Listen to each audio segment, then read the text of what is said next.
I never got any money from you. UFO might just as well stand for unprecedented financial opportunity. Be normal. This is The Saucer Life, a podcast in which we examine concepts, events, or people orbiting the world of flying saucers. Few preconceptions, snark when justified, no belief, no debunking. And it's another Zine Scene installment, which people seem to like for some reason. And we're going to look at the second issue of UFO Magazine, or rather, California UFO Magazine. Now, I should be clear that we're looking at the second issue available of California UFO Magazine. And this is the January-February 1987 issue. And on the cover, it's designated Volume 2, Number 1, which makes me think, I mean, conventionally, that would be the first issue of the second year of a magazine. But everything in the sort of context clues I get from reading lead me to believe this is actually the second issue. So if you haven't listened to our show on the first issue of UFO Magazine, don't worry. It's not required to understand this one. But just be aware that UFO Magazine was a lot less nuts and bolts oriented than it would later become. It's much more covering the entire weird spectrum of the UFO world. So let's go ahead and dive in.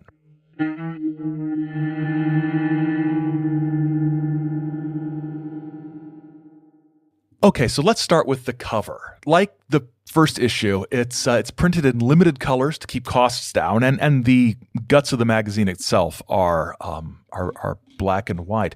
And this time, this issue, it's purple and orange, which is a very 1987 color combination.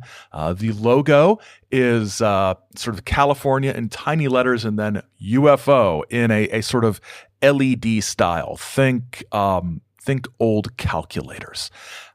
The background's purple, the word UFO is orange, and in the bottom right corner is a shadowy figure contrasted against white sort of blobby shapes that could either be aliens or they could be hands.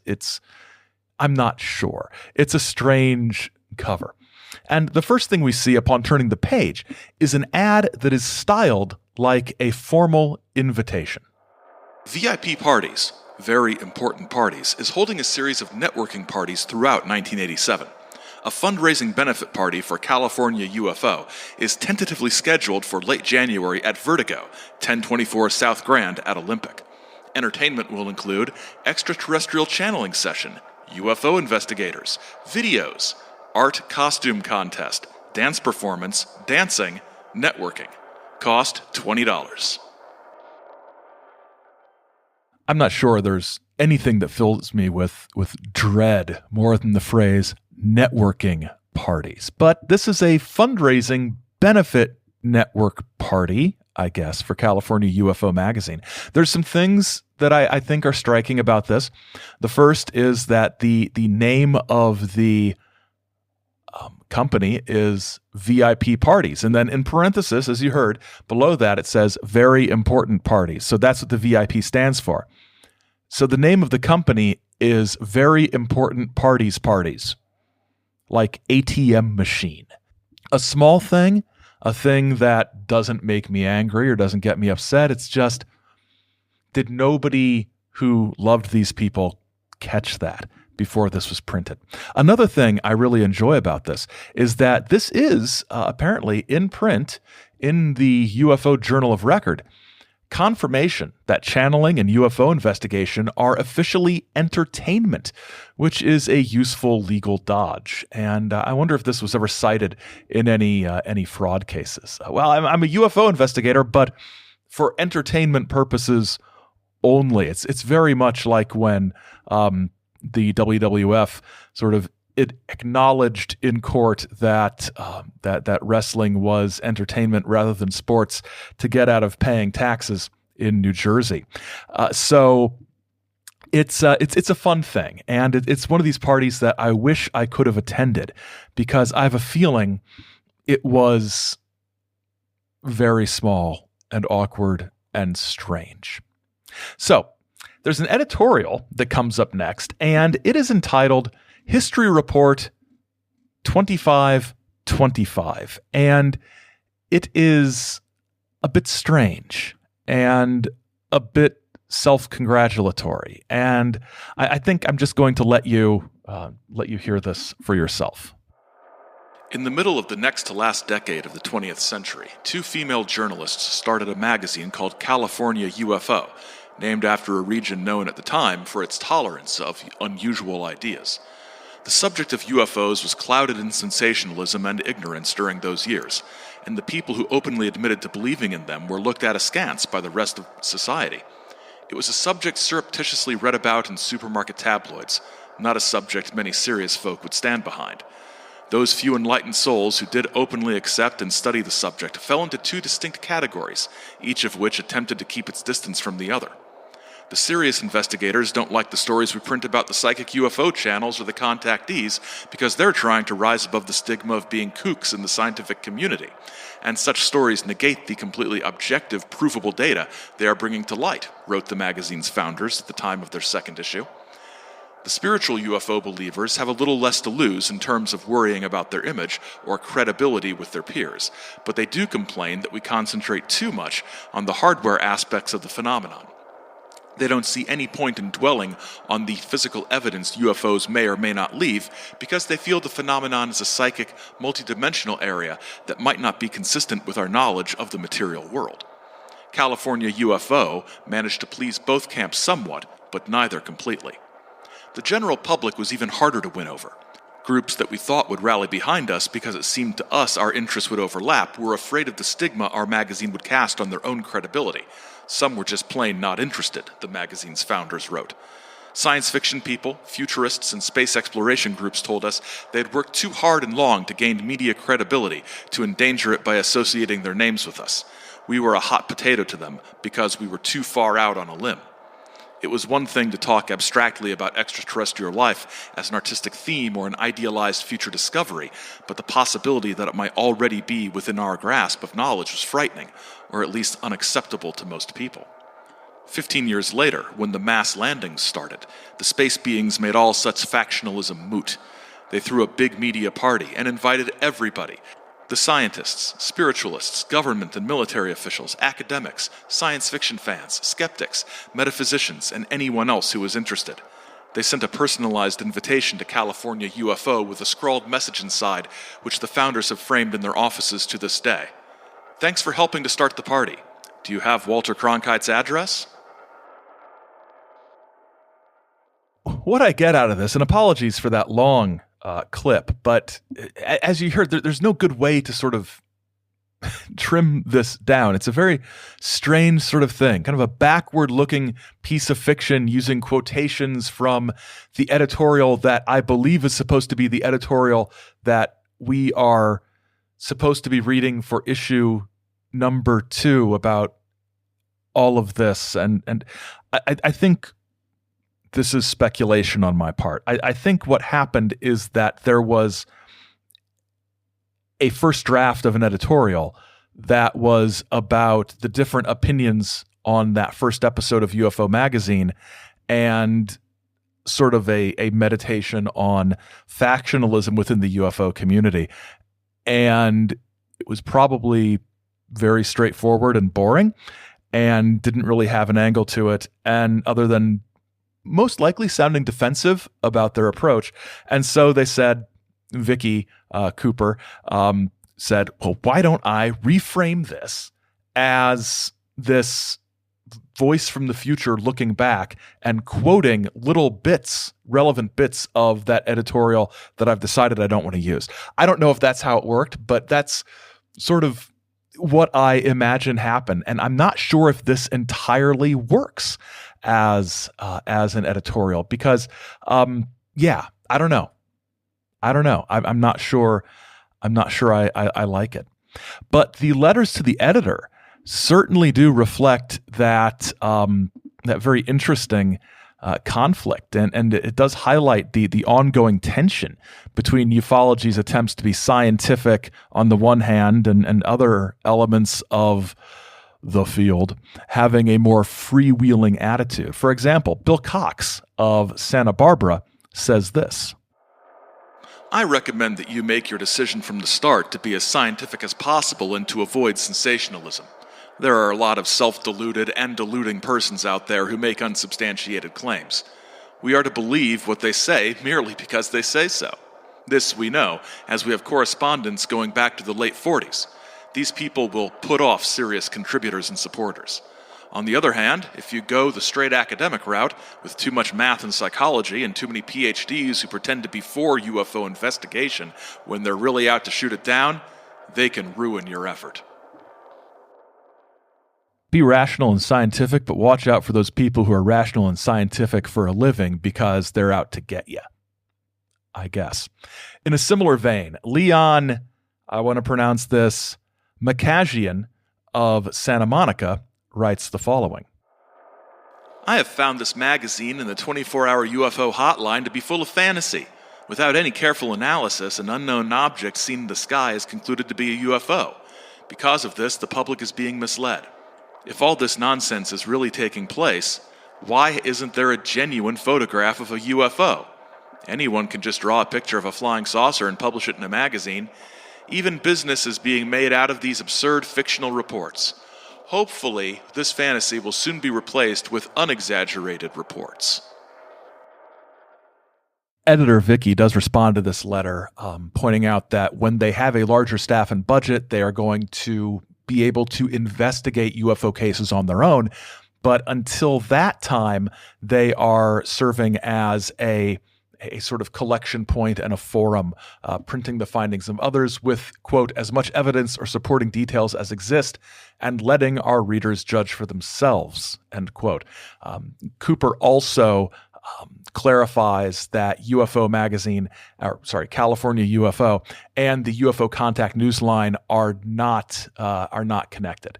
And she notes that this is an incorrect assumption that many readers have expressed. So, I don't know, maybe not running a huge feature on it with the person running it listed under the masthead on your staff was a great idea. Editor Cooper sort of might have contributed to that connection in some people's minds. Now, those two letters were kind of negative, but Keith Thompson of Mill Valley, who I am 99.9% sure is the Keith Thompson who would later write the book Angels and Aliens, he applauded the approach laid out in the first issue. Congrats on the first issue of California UFO. I like the tone you established throughout. I think success is guaranteed if you live up to that promise of being willing to explore the whole damn ball of wax. I agree, Mr. Thompson. So now we move on to some of the news stories that appeared in this issue. And one that really struck me is that there was a contact symposium. The fourth annual contact symposium was going to be held on February 27th through March 1st of 1987 in Rancho Cordova, which is a Sacramento suburb. This is how the contact symposium is described. Contact is described as an interdisciplinary forum on possibilities and problems of extraterrestrial contact, bringing together science fiction enthusiasts and anthropology experts for a meeting of the minds. Now, this just sounds fascinating and fun to me. The authors that were scheduled to be there were Powell Anderson, Greg Baer, Larry Niven. These are big names, as well as NASA's chief biological researcher, a scientist named Richard Johnson. And the topics they were going to cover that were announced, at least at the time this went to press, were alien biology, alien cultures, world building, and how environment affects culture. I would go to this. Gosh, I would go to this all day long. So it's interesting that what is being discussed here in this Contact Symposium, which, I mean, Contact Symposium is the most sort of UFO land name for an event ever, right? But this isn't a UFO event.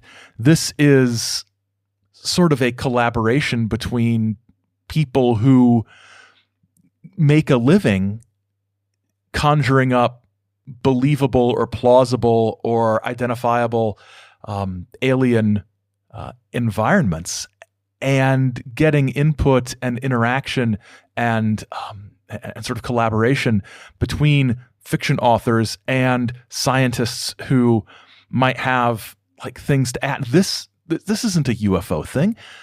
Maybe that's why it's so interesting for me. But again, 4th annual, so this thing had been going on a while. Really, really cool sounding thing. Next up, we have a lawsuit. Yes, a lawsuit with the headline, Washington-based cause exec files suit against U.S. military.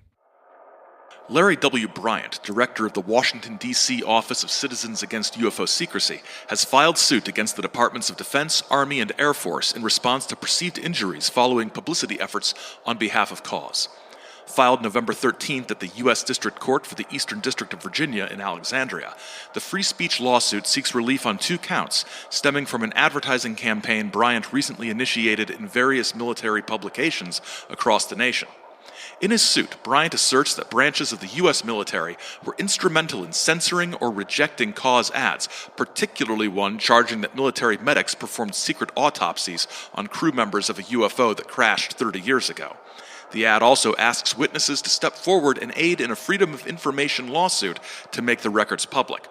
Bryant, currently a writer and editor for the Pentagon-based Army news service R-News, also claims that his attempts to exercise his constitutional rights led to an unsatisfactory job rating recently issued by his supervisors at R-News. If left unchallenged, the official reprisal against me, taken in the form of attacks upon my job performance and professional competence, will send a negative message to all federal workers, Bryant comments. If you dare criticize government policy, expect to incur the wrath of your employer. This attitude must not prevail in a democracy. Bryant has been a Pentagon employee for the past 28 years. The Army has declined comment while the civil action is pending. Now, as you might expect, this sent me down a rabbit hole, although I think it is best that we save that rabbit hole until after the break.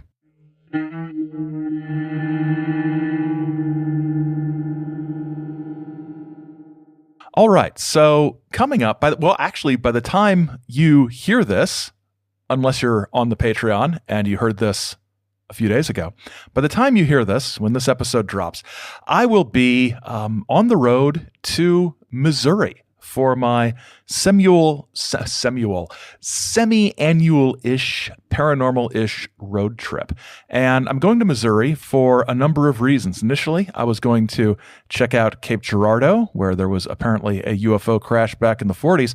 But then I realized or remembered that Missouri was home for a while to Buck Nelson and his UFO gathering. And I decided to go to that area in the Ozarks and check that out. I've got a stop scheduled at the State Historical Society of Missouri to look at some materials they have related to Buck Nelson's shows. And I'm also going to swing through Piedmont, which was the location of all sorts of weirdness over the years. So that a sort of road trip episode is what will be coming up next. And if you like the show, if you like the Saucer Life, and do you want more of the sort of thing I'm doing here, you can support the show in exchange for bonus content and all sorts of stuff. Patrons, as I mentioned, get the episodes early, and there's a few pieces of bonus content every month. And this month, there's going to be a lot of fun stuff related to the trip. There's also almost a year and a half of previously released bonus material that you'll have access to. If you're interested, you can check it out at patreon.com/chizomedia or via the link in the show notes. And you can check out all of our regular past episodes at saucerlife.com or you're in your favorite podcast app. We're on Twitter and Instagram at saucerlife, and you can email us at thesaucerlife@gmail.com. You can contact us by post at Chizo Media, P.O. Box 68, Grand Blanc, Michigan, 48480. And now I think it's time to get back to the case of Larry Bryant versus the military. But first, I do want to say that I appreciate the kind words from you all as as we dealt with some stuff within our family and the loss of our son. And it was very kind of you to say some very nice things to me and to be very understanding about the show, taking a bit of a break. And thank you for being back here with us. If you are, which if you're hearing this, you are, unless you aren't, I guess. Anyway, back to the Fourth Circuit Court of Appeals.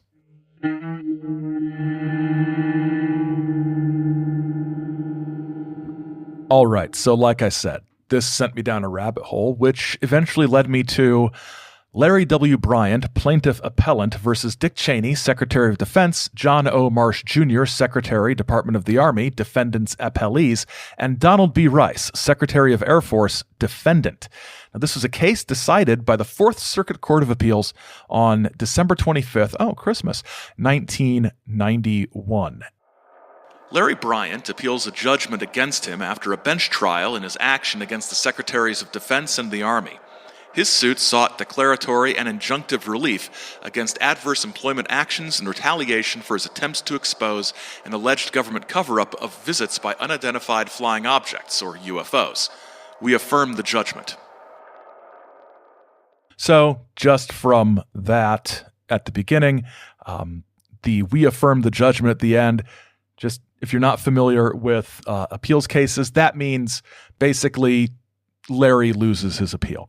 So Bryant was described as a civilian employee of the Defense Department who wrote for the print media section of Our News, the Army News Service, as the UFO Magazine article described. So Our News basically provided stories for newspapers that were published by companies that contracted with the Defense Department to provide local news for people living on military bases around the world.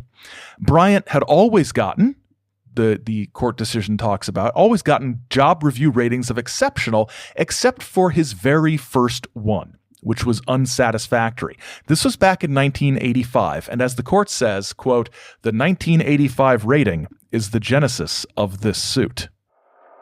Bryant is convinced that the government has concealed evidence of UFO visits. He is the director of the Washington, D.C. Office of Citizens Against UFO Secrecy, CAUSE. In 1983, Bryant, on behalf of CAUSE, filed a civil action in district court in the District of Columbia styled Writ of Habeas Corpus Extraterrestrial. In this suit, he sought to compel the Air Force to produce the bodies of space creatures retrieved from crashed saucers.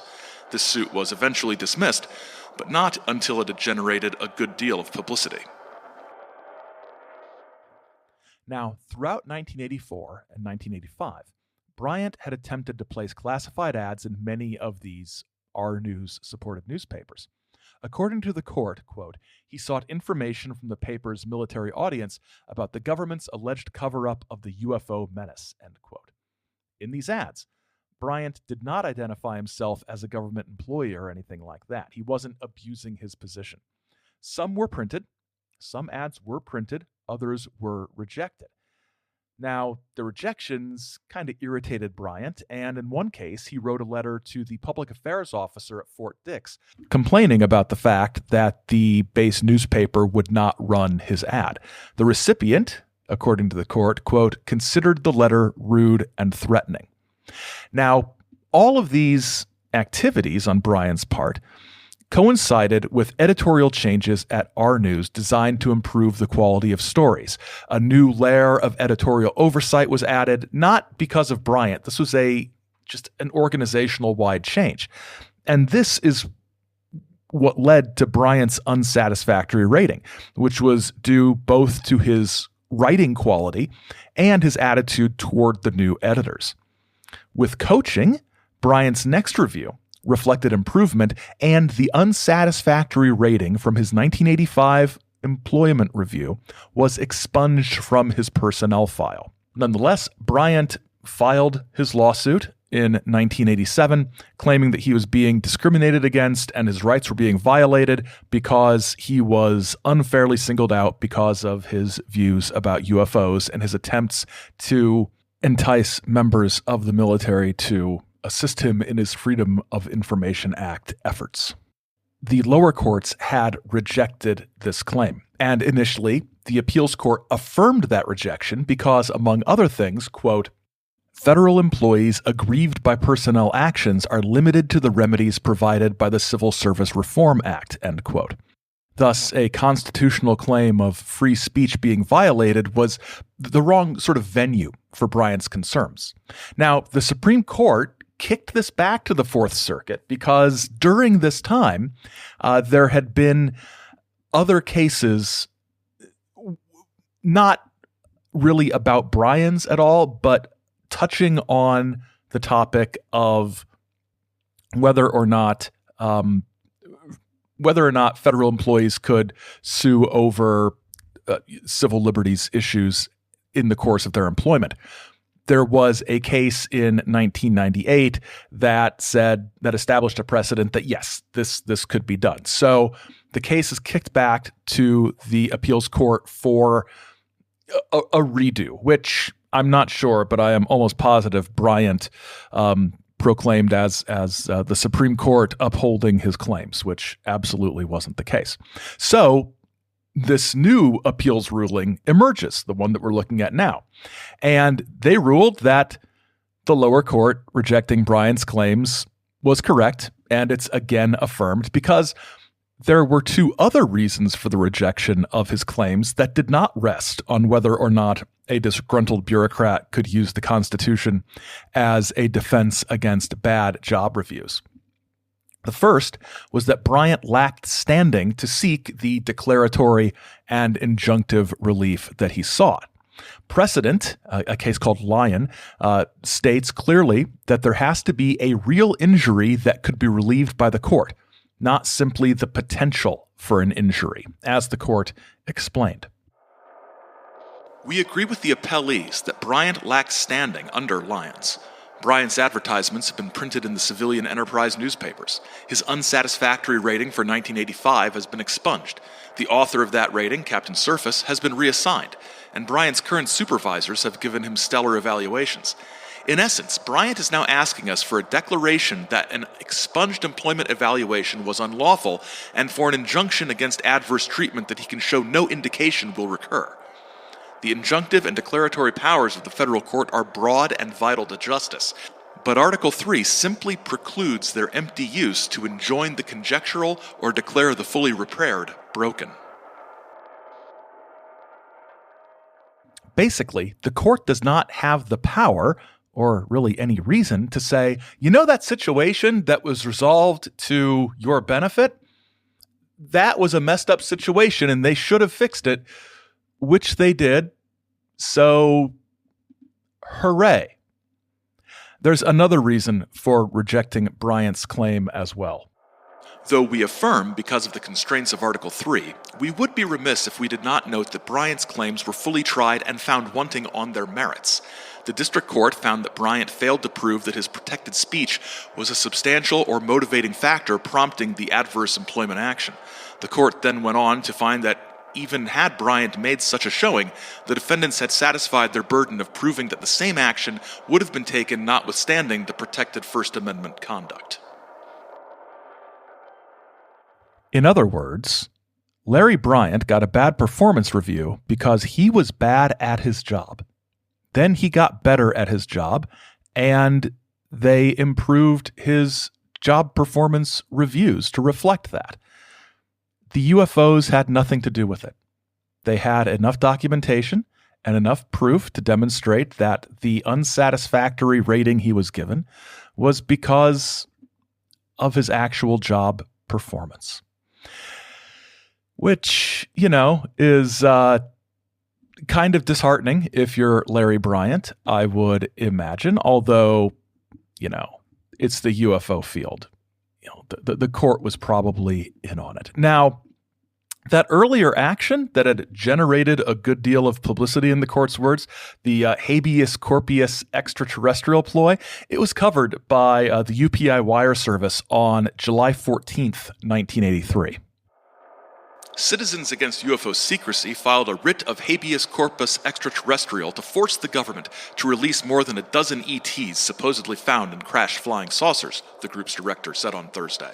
"We want the bodies," said Larry Bryant, a 45-year-old Alexandria writer, "but we'll take whatever information we can get, including whether the bodies are dead or alive." Bryant, who heads the Washington, D.C.-based group he says is an umbrella organization for various UFO groups, said he filed the petition to get more information about the bodies reportedly found in saucer crashes, most of them in New Mexico. "What our petition aims to do, simply, is to perform a citizen's disarrest, to make the government account formally and fully for their capture of one or more UFO crewmen that have had the misfortune of falling into U.S. military hands." I would like to change, the legal sort of label of a writ of habeas corpus to a citizen's disarrest. I think that has a nice sort of silly tone to it.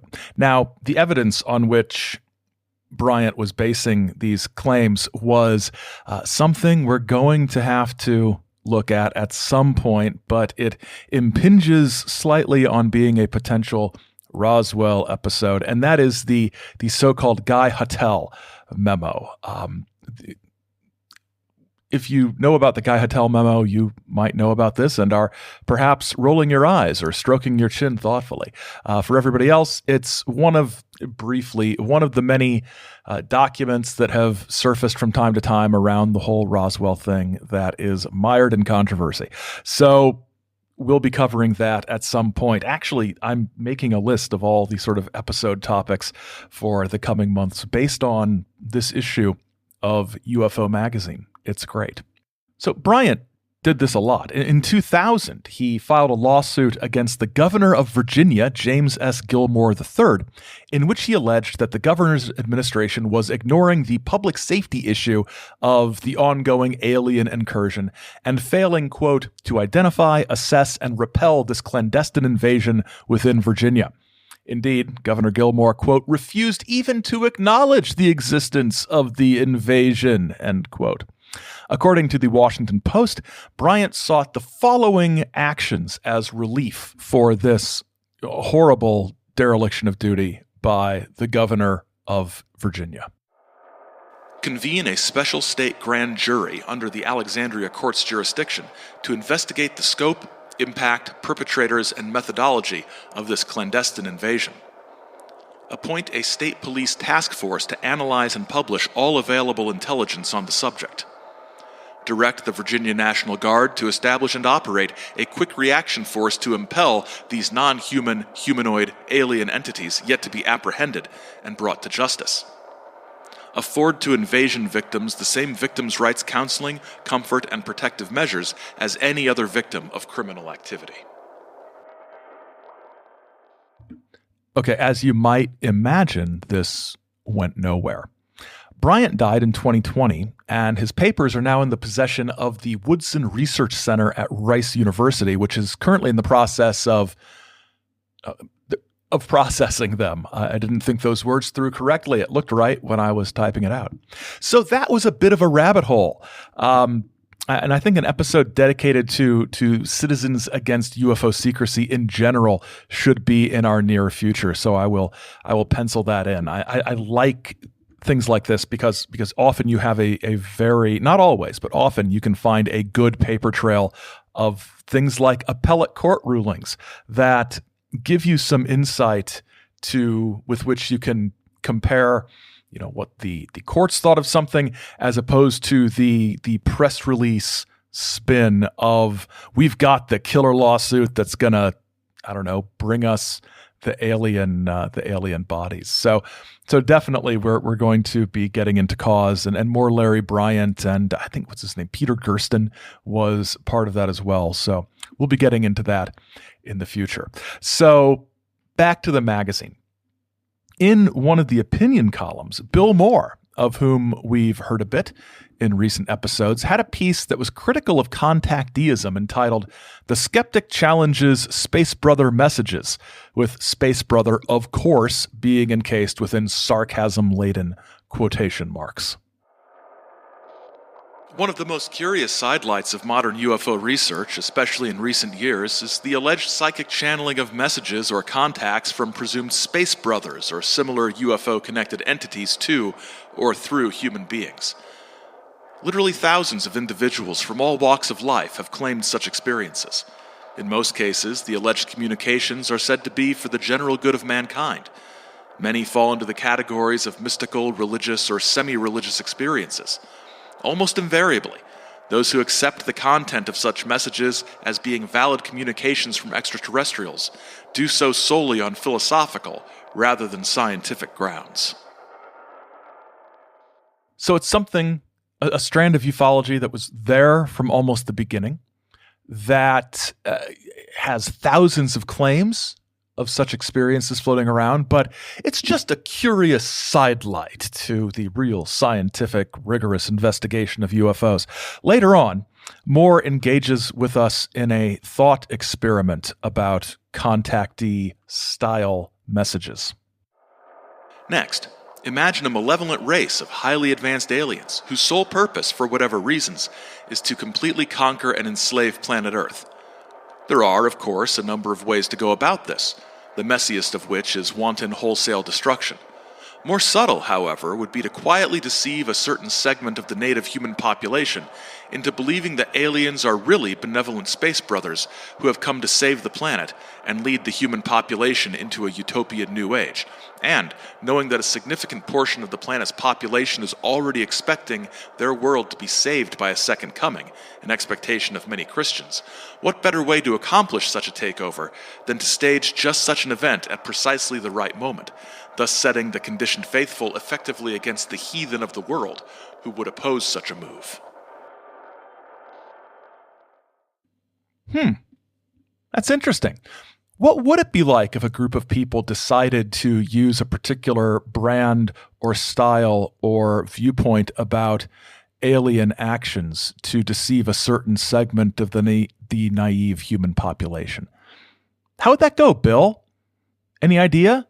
Any experience with using UFO stories to deceive part of the population? I don't know. Being a little bit snarky there, but come on, Bill. So also, I think it's interesting that this idea of reconstructing or constructing a fake second coming is something that did show up a little bit, hints of it in some of the John Lear-ish type things that were influenced by Paul Benowitz's stories.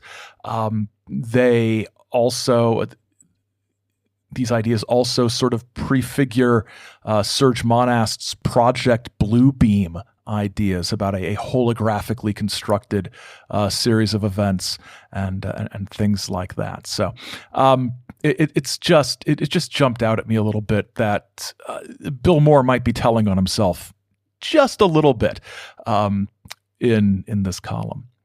There's also a Q&A with Uriel of the Unarius Society, which we will save for an upcoming episode on Unarius. Yes, it is on the list. And yes, there is a list. And yes, I do remember to look at it from time to time. And there are also, in this issue, some firsthand contactee accounts, as was promised in the first issue of UFO Magazine. And what I like about these is they're like a page each, and they provide a forum for contact experiencers who might not have had enough to say to support a book or whatnot, to be able to share their interesting stories nonetheless. And the one that stood out to me in this issue was the story of two women, Judy Wolcott and Bonnie Meyer. Just listen to this introduction. Judy Wolcott and Bonnie Meyer are just your normal middle American women, two cheerful types busily living in that normal middle American town of Menasha, Wisconsin. Judy and Bonnie are contactees. They share an intense closeness that transcends the usual bonds of friendship, claiming to be jointly experiencing the instruction and guidance of a 20-year-old, Earth-time, extraterrestrial woman named Mon from the planet Surak. They've been abducted by her and other ETs at least 7 times, Judy says. She tells their story.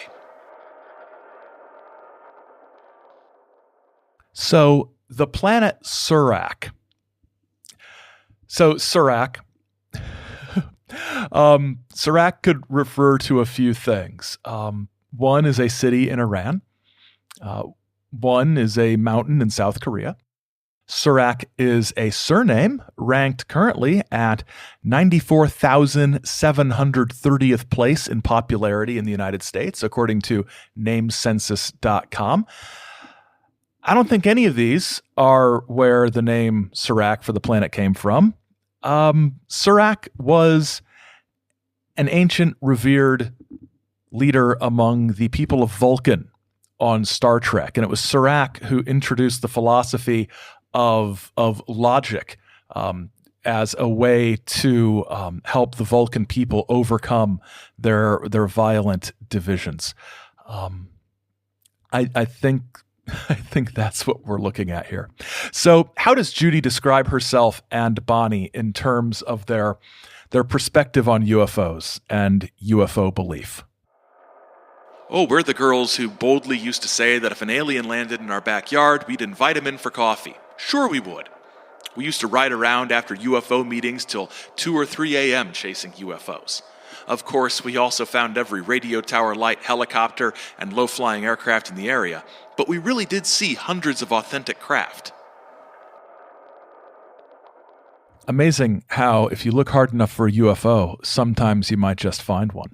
So, where does the contactee angle come in? Mon, our space friend, has given us the go-ahead to work with you. With others, she's advised extreme caution. We're very cautious about people juicing up a story to sell more publications, and the things that have happened to us need no help. So what has happened to them? Well, it's the 1980s, and it just wouldn't be right, and it wouldn't make sense if there wasn't some kind of abductionist element to this contact story. Persons we refer to as bug people were the first to abduct us about 10 years ago. As I write this, I'm poring over books of notes and scribbles and tapes from hypnotic sessions. We go to a sympathetic hypnotist in Milwaukee. One night, when we were returning from a session in another city 35 miles from here, Bonnie and I smelled cinnamon. Strange.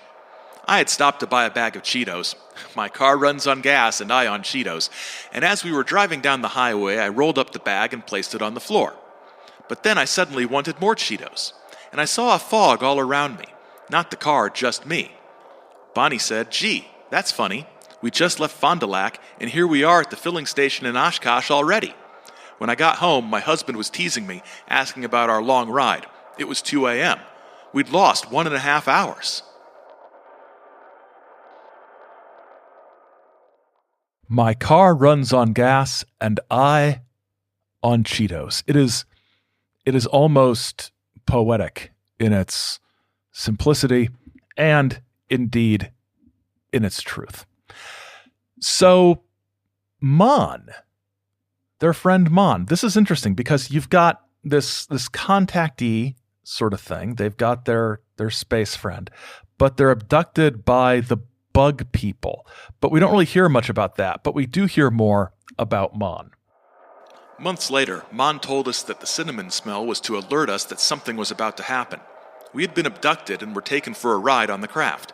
When Mon first started working with us about 10 years ago, we got a lot of good aerial shows from the craft. It's boomerang-shaped. The lights on the tip of its wings are red and green.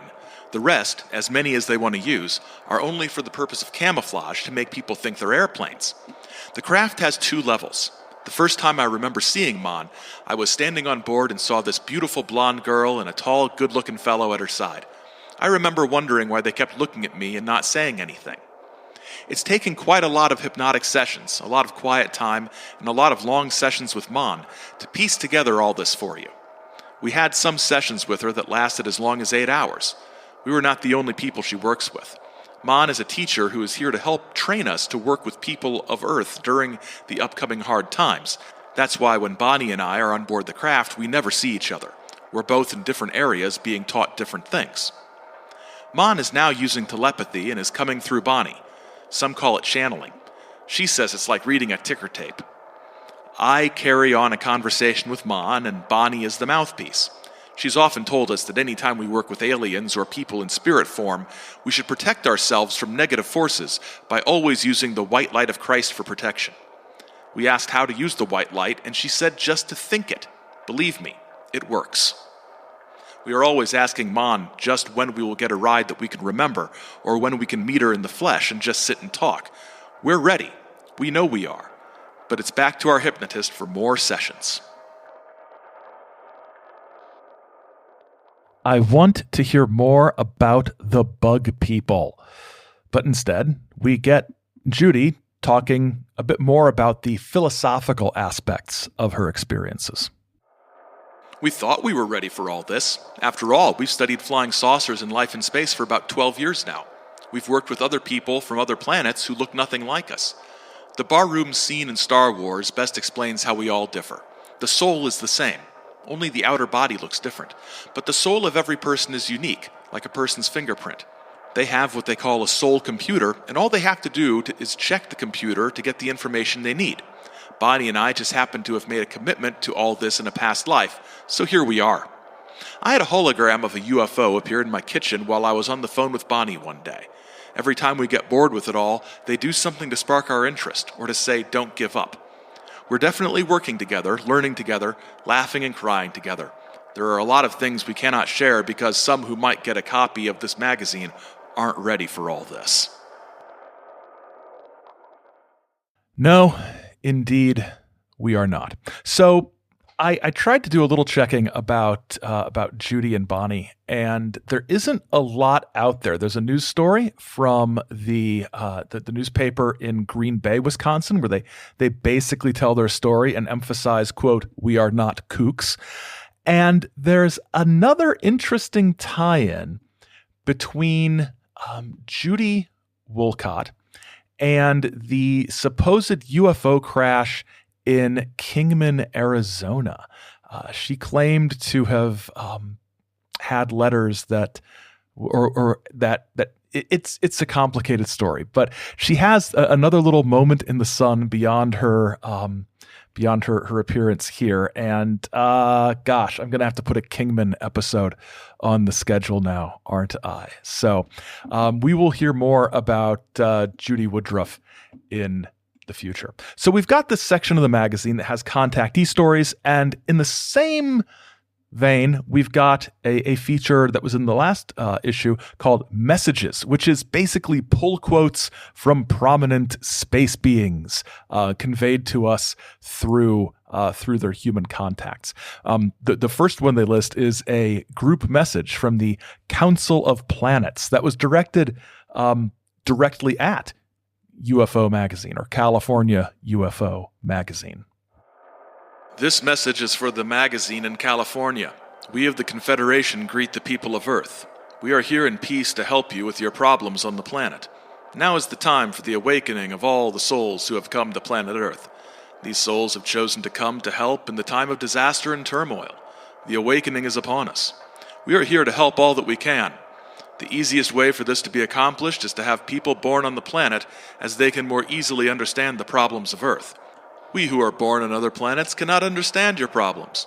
We cannot understand why you cannot live in harmony with nature.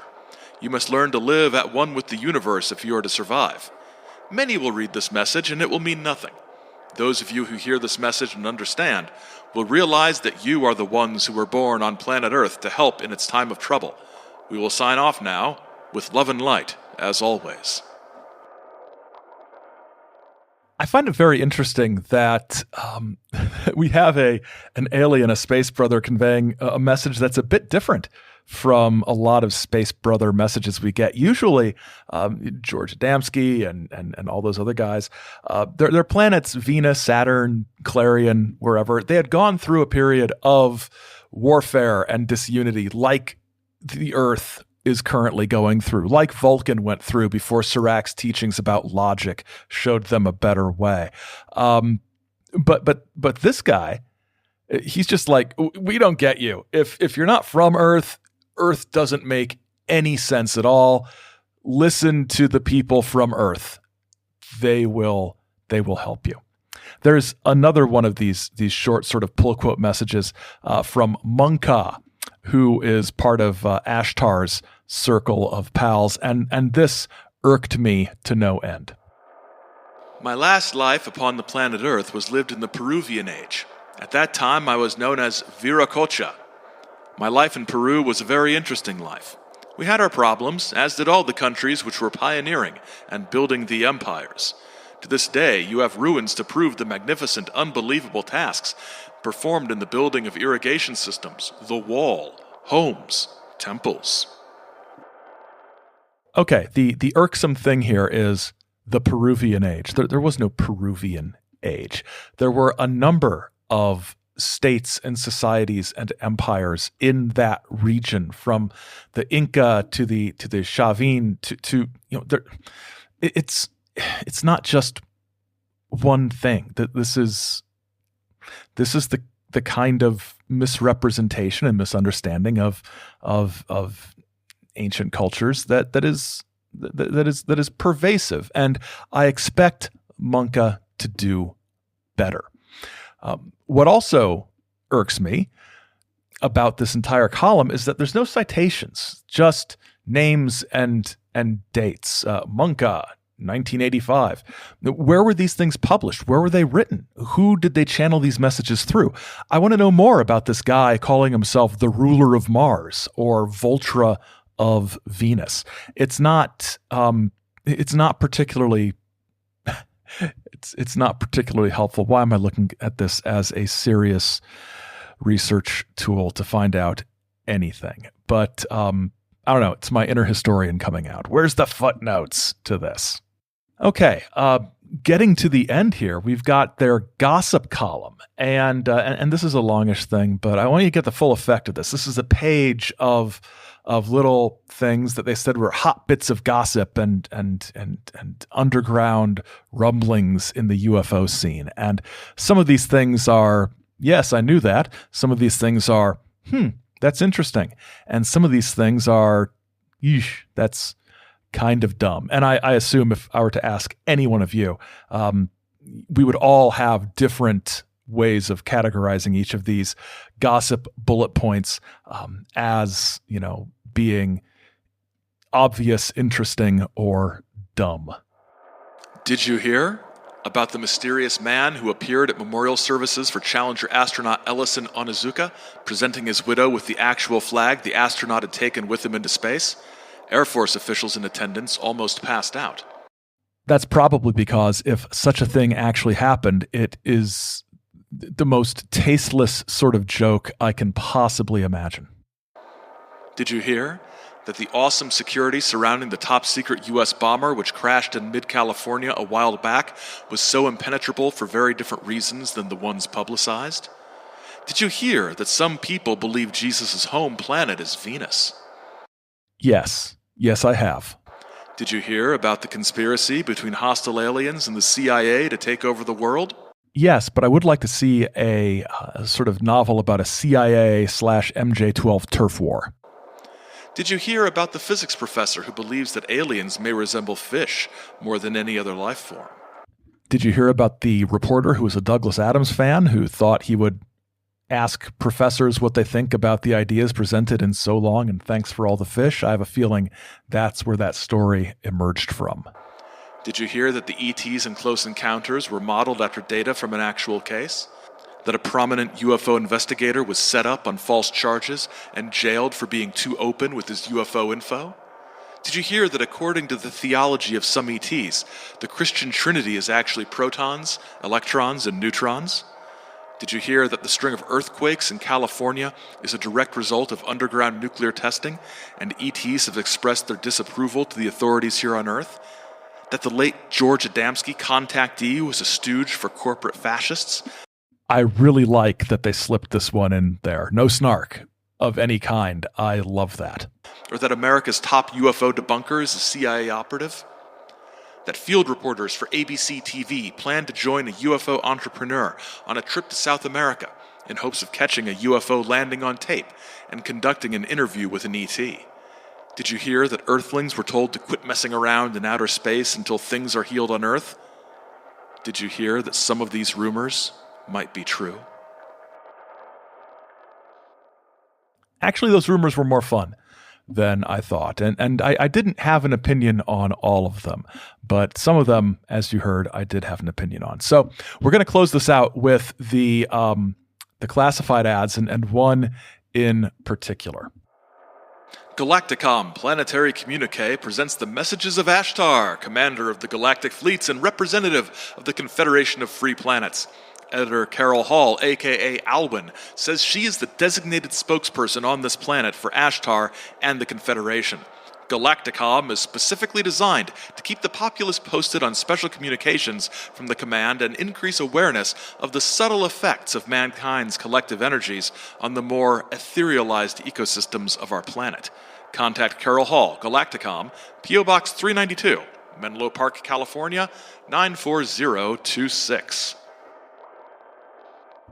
First of all, Galacticom is clearly probably the name of a computer game company that lasted from about 1988 to about 1992, that had one game that you loved that you can't remember the name of, but you can remember every other aspect about it. That's just what that name Galacticom sort of conjures for me. But the point of playing you that ad was basically just, it's an illustration of how in this age where Ashtar was represented in the published press, mostly by Tuella, the sweet little old lady channeling Ashtar, you've got this person out there saying, no, I'm the representative of Ashtar. So a number of bootleg Ashtars running around, which I always find fun.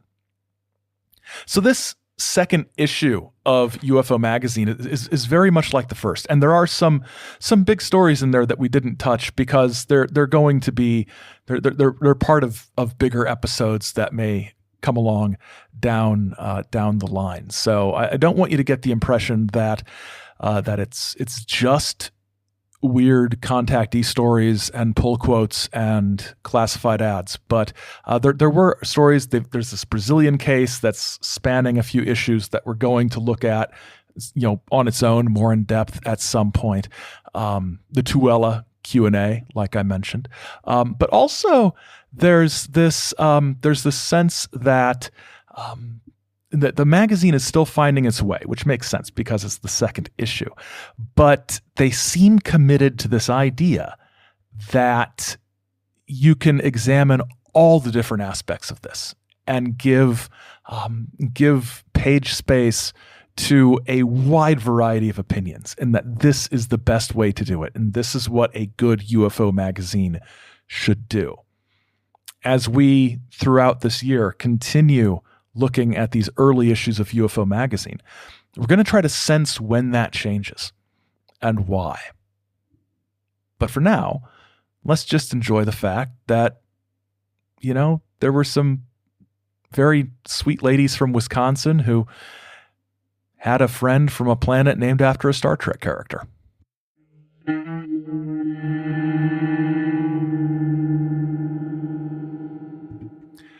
Thank you for listening. And send in your questions and comments via the usual channels, social media, email, and I'll address those next time. It had been so long since the last episode that I didn't have my list of questions from the Victor episode, but yeah, I think that's fine. But we'll get back on that habit of addressing those. So. Again, thanks for listening. Our associate producer is Simpson J. Hanover III, and The Saucer Life is a production of Chizo Media, LLC. Chizo Media, our heart is with the people. Till next time, keep watching the skies and each other. Rest in peace, Jerry Springer. I spent way too much time watching your television show back in the 1990s.